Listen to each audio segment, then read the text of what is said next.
The Troy Stone by Stephen Rabley. The Jackson family are on holiday in Turkey. They are staying at a big hotel in Istanbul. Mark, 13, his sister Faye, 12, and their parents like Turkey. It is beautiful, the weather is hot, and the food is good. There is a lot to see, too. Today, they are visiting the city of Troy. It is 9 o'clock in the morning. They are getting on a bus in front of their hotel. There are 40 people on the bus. They come from Britain, America, France, Italy, and Holland. At Troy, they all have lunch. Then they start to look at the old city. It is a very hot day. After an hour, Mark sits under a tree. I'm going to stop here for a moment, he tells Faye. Okay, she answers. Then Mark sees something on the ground. What's that? He thinks. It is a flat yellow stone. Mark picks it up. Then he starts to clean it with his hands. But I know this stone, he thinks. It comes from... Suddenly, there is a white light in his eyes. Mark closes them. The light is strong. Now there is a loud wind in his ears.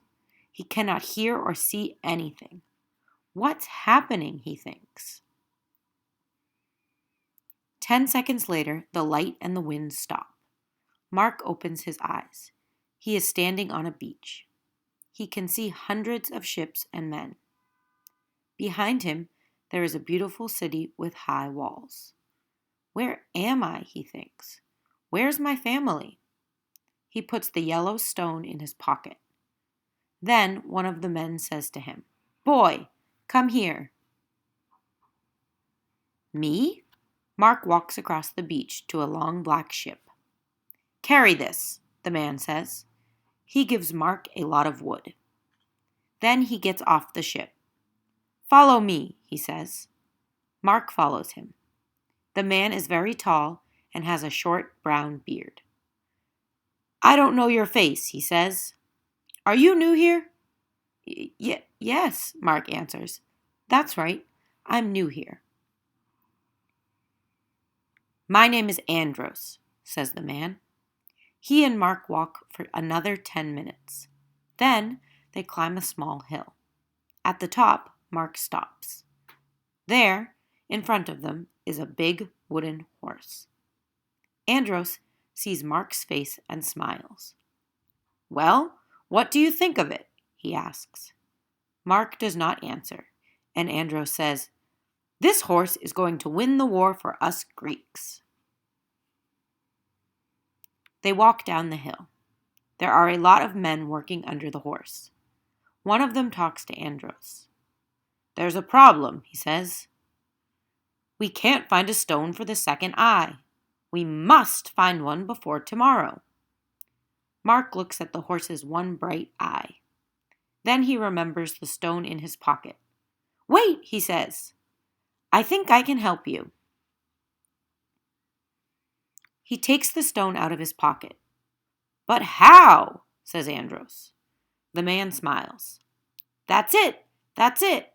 He looks at Mark. What's your name, boy? Mark tells him.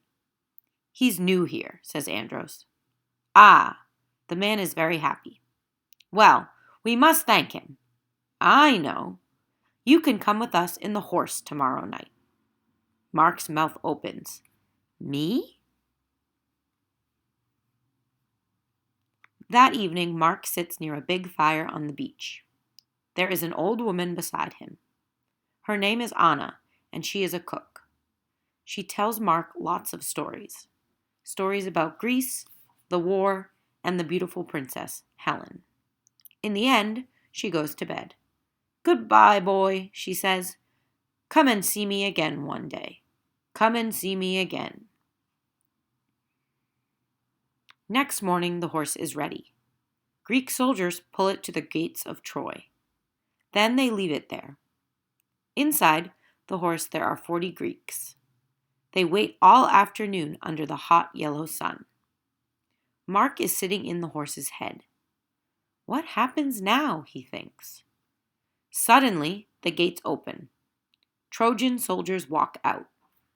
They pull the horse inside and shut the gates again. Mark can hear the Trojans.